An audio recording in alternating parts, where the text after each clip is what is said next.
जैसे ही मुस्लिम समुदाय के लोगों से मिले तो अचानक नारे लगे 1 2 3 4 मोदी जी की जय जयकार। आज मोदी जी को देख करके ऐसा लगा अहो भाग्य धन्य हो गए।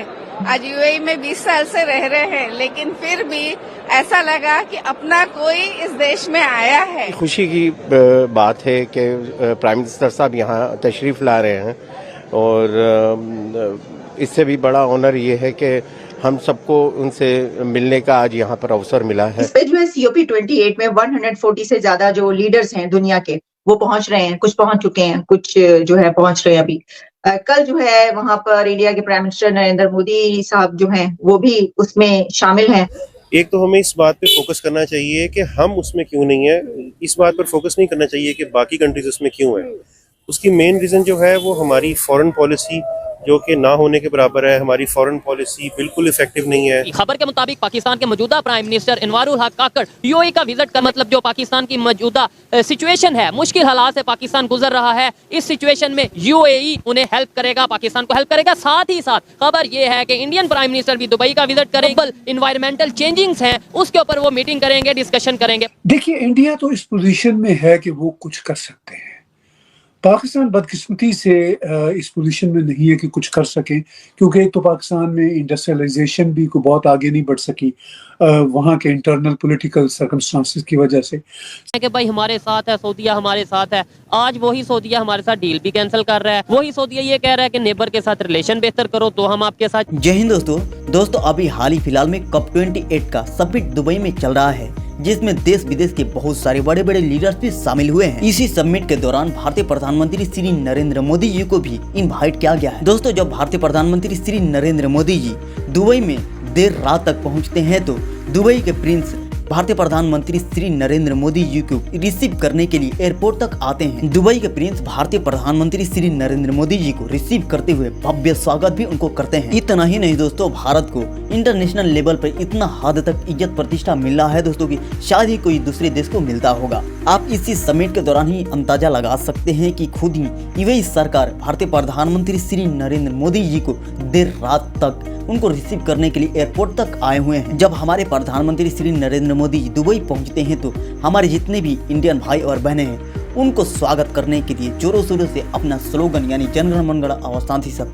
वंदे मातरम का नारा लगाते हुए श्री नरेंद्र मोदी जी को भव्य स्वागत वहाँ भी किया जाता है। दुबई में दूसरे देशों का स्लोगन बोलना और दूसरे देशों का राष्ट्रगान प्रस्तुत करना दुबई में पूरी तरह से बैन किया गया है, लेकिन इस मीटिंग के दौरान दुबई सरकार ने खुद ही अलाउ कर दिए हैं, जितने भी हमारे भारतीय भाई और बहनें हैं उन लोगों से खुद ही अलाउ कर दिए हैं कि आपके जितने भी स्लोगन हैं या फिर आपके जितने भी राष्ट्रीय गीत और संगीत है आप प्रस्तुत कर सकते हैं मोदी जी के स्वागत में। दोस्तों, दुबई सरकार ऐसा करे क्यों ना, क्योंकि दुबई सरकार खुद ही भारतीय देशभक्ति का ये कल्चर निभाते हैं, क्योंकि भारत का जितनी भी फेस्टिवल है उसमें से अधिकांश दुबई में मनाया जाता है। आप खुद ही देख सकते हैं, कुछ ही दिन पहले ये दीपावली था या फिर रक्षाबंधन था या फिर जन्माष्टमी था, कैसे धूमधाम से दुबई में भी मनाया गया था। और वहीं हमारे प्रधानमंत्री श्री नरेंद्र मोदी जी जिस भी देश में जाते हैं तो वहाँ के प्रेसिडेंट और वहाँ के प्राइम मिनिस्टर के कल्चर में ढल जाते हैं, जिसे देख वहाँ का प्राइम मिनिस्टर और प्रेसिडेंट उनको काफी लाइक करने लगते हैं। और मोदी जी से कोई भी देश के प्राइम मिनिस्टर हो या फिर प्रेसिडेंट हो मिलते हैं तो उनसे मुस्कुराते हुए या फिर हंसते हुए मिलते हैं। खुद ही आप देख सकते हैं कि कैसे दुबई सरकार ने इनसे मिलते हैं तो हंसते हुए और मुस्कुराते हुए मिल रहे हैं। मामला इंडिया एक इमर्ज्ड इंडस्ट्रियलाइज कंट्री भी है, इमर्ज इकोनॉमी भी है, दुनिया की चौथी बड़ी तो वो इकोनॉमी बन चुके हैं and they are going towards third position.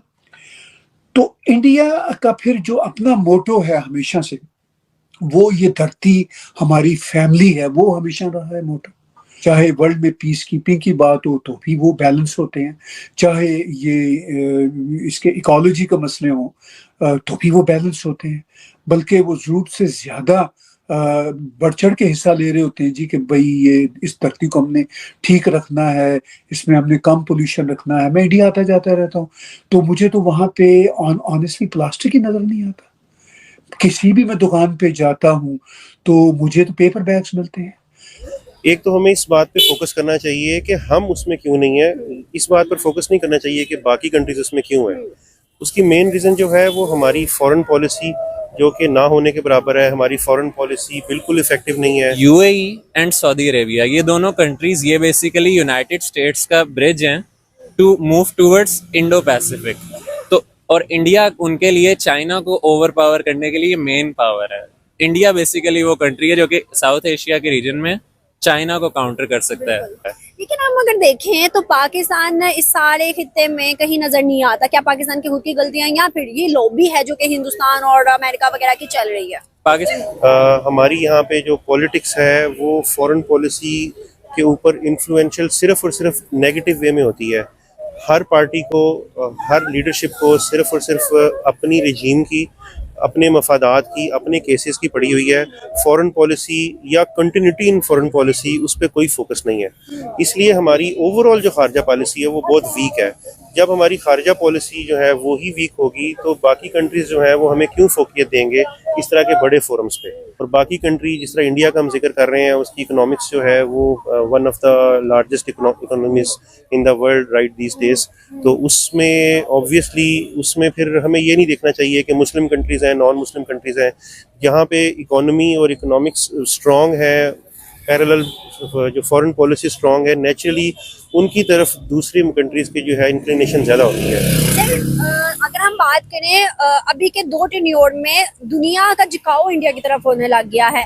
पहले भी ऑलमोस्ट ट्रेड होती थी, हर चीज होती थी, मगर उस तरह से हर तरफ इंडिया इंडिया नहीं होता था जिस तरह से ये 2 टेन्योर जबकि पीएम मोदी आए हैं तब से होने लग गया है। इकोनॉमिक ग्रोथ जो है, वेस्टर्नाइजेशन, मॉडर्नाइजेशन, ये एक पैरेलल प्रोसेस है जो आहिस्ता आहिस्ता दुनिया के अंदर इवन अफगानिस्तान में आज से 10 साल पहले चले जाएं तो वहाँ पे कोई सोच भी नहीं सकता था कि दाढ़ी के बगैर और पर्दे के बगैर कोई एग्जिस्टेंस हो सकती है। लेकिन अब वहाँ के भी जो बड़े सिटीज़ हैं, वहाँ के भी जितनी भी इस तरह की मेट्रोपॉलिटन एक्टिविटीज़ हैं जो कि लाहौर में, कराची में हो रही हैं, वो वहाँ पे भी होती हैं। तो जो ये कंपैरिजन्स है ना, इकोनॉमिक कंपैरिजन्स, ग्लोबल कंपैरिजन्स, मतलब हम स्पेस दौड़ में हम कहीं पे आते ही नहीं है, हमारी एग्जिस्टेंस ही कोई नहीं है। स्पार्को नाम से जो है हमारा एक इदारा है, लेकिन मेरा नहीं ख्याल कि मेरे ये बच्चे हैं इन्होंने कभी नाम भी सुना होगा, लेकिन इनको देखा भी नहीं है कभी। तो इंडिया का जो भारतीय लैंग्वेज में हम कहते हैं योगदान है इस सारे मामले में, वो बड़ा स्ट्रांग है, बड़ा पॉजिटिव है। दुनिया उसको अप्रिशिएट करती है, प्रेसिडेंट बाइडेन भी उसको अप्रिशिएट करते हैं, G20 में भी वर्ल्ड लीडर्स ने अप्रिशिएट किया। तो मेरा ये ख्याल है कि इंडिया तो बहुत अहम इसमें किरदार अदा कर सकता है। अब इंडस्ट्रीज जो इंडिया में बढ़ रही है, आईफोन के लग रहे हैं, सुना है टेस्ला के भी एग्रीमेंट्स हो रहे हैं। तो अब जाहिर है टेस्ला तो खैर खुद एमिशन फ्री पूरे का पूरा सारा खेल है। तो जितनी इंडस्ट्रीज लग रही है इंडिया उसमें भी कोशिश कर रहा है कि इसमें भी कार्बन इमिशन के जो फैक्टर्स हैं उनको मलहूज़े खातर रखा जाए, क्योंकि इंडिया को इस बात का एहसास है कि हम दुनिया की पॉपुलेशन का 1/5 1/6 हिस्सा है। तो हमें इसमें योगदान डालना है। पूरी western world, America, Europe, Canada, Australia मिला के हार्डली इंडिया की पॉपुलेशन के बराबर बनते हैं। सबसे बड़ी वजह तो ये है कि अगर आप इस वक्त यूएई, दुबई इनके देखें ना कि ये ग्लोबल मार्केट में ये किसके साथ चल रहे हैं, तो यूएई का सबसे स्ट्रांग अलायंस चल रहा है यूनाइटेड स्टेट्स ऑफ अमेरिका के साथ, और इंडिया भी यूएस के साथ बहुत अच्छे ताल्लुकात पर है। अगर आप उसका मवाजना करें ना पाकिस्तान के साथ, तो आपको पता चलेगा कि पाकिस्तान के ज्यादा अच्छे ताल्लुकात हैं चाइना के साथ। एंड चाइना और यूएस का ग्लोबल कंपटीशन चलता है कि इनमें से कौन ज्यादा बेसिकली इकोनॉमिक डेवलपमेंट की तरफ जाएगा। तो उससे होता ही है कि जब एक कंट्री को नजर आता है ना कि किसी दूसरा उसका एलाय उसके मुकाबले में खड़ा हो सकता है, तो ऑब्वियसली यूएस उन कंट्रीज के साथ अच्छे रिलेशन करेगा जो उसके साथ उसको बेसिकली मजीद डेवलपमेंट की तरफ लेके जा सकते हैं। तो मैंने पकौड़े भी खाए हैं इंडिया में, जलेबी भी खाई है, तो या तो वो केले के पत्तों से बनी हुई प्लेट होती थी या किसी और पत्तों से बनी होती थी।